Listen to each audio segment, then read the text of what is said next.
Hey, good morning to everybody. Happy weekend, happy Saturday. It's Daryl here. It is 3:30 a.m. here in Connecticut on the East Coast.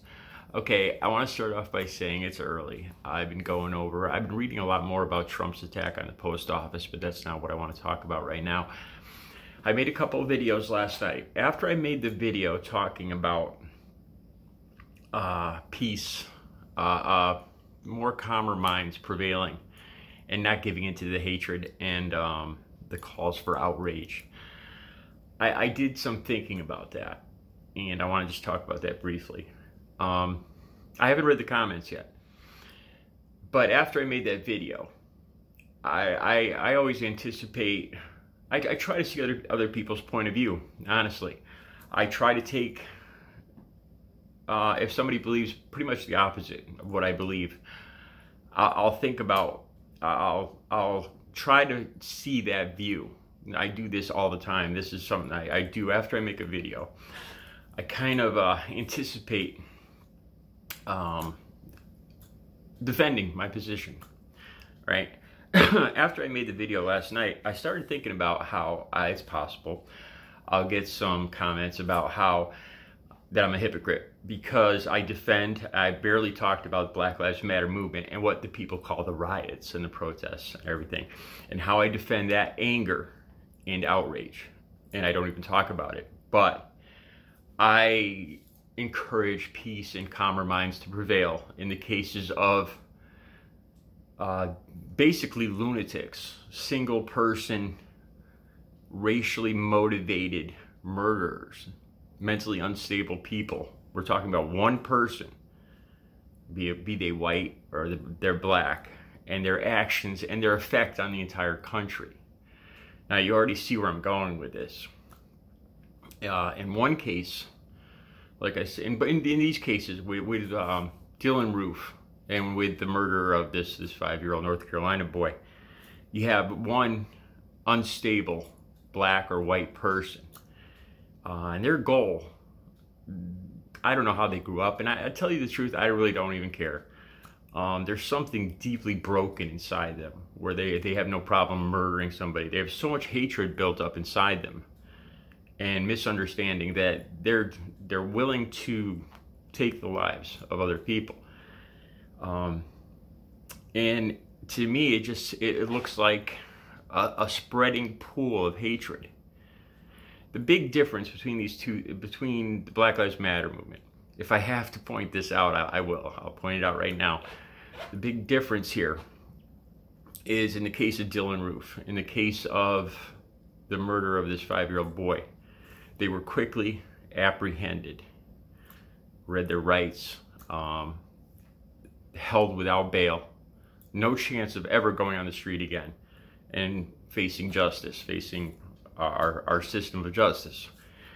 Thus, and then in the case of Black Lives Matter, we have decades-long obvious racial bias.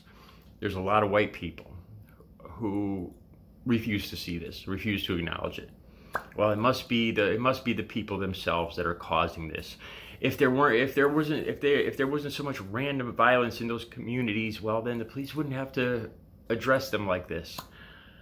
Again, I don't know how to make an example. That let's just say most mass murderers and most mass shooters are white guys.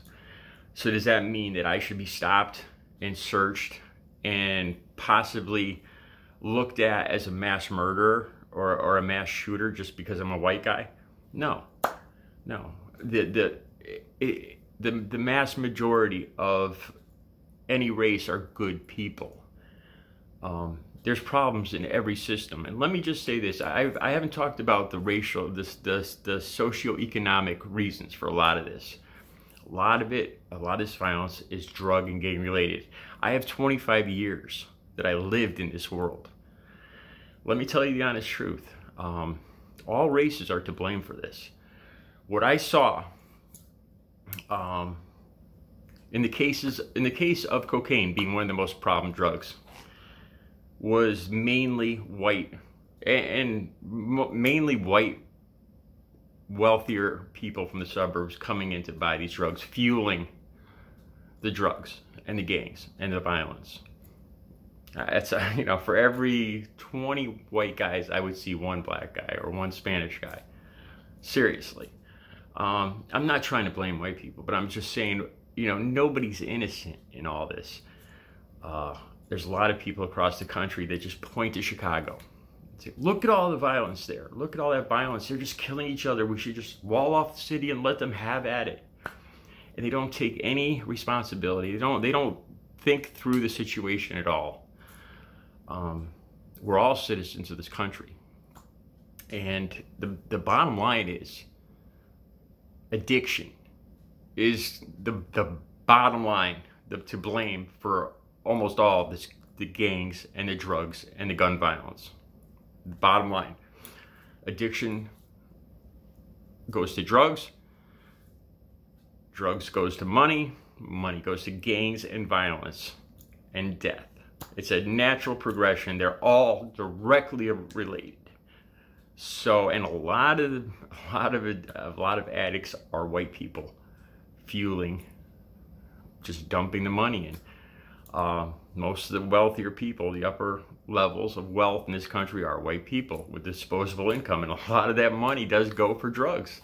A lot of that money, where do you think that money goes? It doesn't go to Walmart. You know, it goes back to Mexico and Colombia. You know, you're paying for these guns a lot. You know, there's somebody in Iowa saying we should just wall off Chicago, let these black people have at it and kill themselves, and then they go buy a half gram when they go to the bar. You know, where do you think that money goes? You're paying for these guns. You're paying. I'm not going to say you're putting the gun in the person's hand. It's just, everybody's got their individual choices. But your money's going to fuel that violence. Anybody that has an addiction, anybody that even remotely revolves around that world, feeds into it. All right, enough about that. Black Lives Matter. I'm going to say it one more time. There's a lack of motivation. A lot of law enforcement with the thin blue line. There's the silent protection that a lot of police provide for each other. In a way, I can understand that. In war, in times of you know, stress and death, you do form bonds with other people, and I could understand how these police will have each other's backs. But there's right and wrong. When you see somebody's neck getting kneeled on, it kind of crosses a line. That's what these protests is an American tradition, going back to the Boston Tea Party and well before that. Look at the Midnight Ride of Paul Revere. The British are coming. I don't know, I wouldn't call that a protest, but that was, you know, sometimes this needs to happen. You have decades and decades of unjust situations occurring to one group of people. The fact is, African Americans or blacks, whatever you want to call them, are 5 times more likely to face police brutality or police shootings, unjust police shootings and unjust police brutality, meaning they had no part in it. 5 times more likely. That there is the problem. And a lot of white people don't see this, and therefore, if they don't see it, they don't quite believe it exists, or they build up their own narrative to it that these people must deserve it. And with this age of video cameras, it's become obvious. You know, can't deny it anymore that no, a lot of this is just unjust and wrong. It's a betrayal of our justice system. It's an embarrassment to our justice system when we have police doing this kind of stuff, and it needs to stop. And the system of protest, and I don't advocate violent protests or rioting. I understand it. When you keep having these things happen over and over, and you don't see anybody seem to care or any justice, I can understand where people will go, you know what? forget the system. I'm going to tear down this system, you know, and you get riots. The more you ignore the situation, an unjust situation, the more likely you're going to have that kind of outcome. Now, let's go back to the 5-year-old North Carolina boy. There's no relationship there whatsoever. You have a mentally unstable person, angry, affected by drugs, a life of crime. I don't know what his problem is.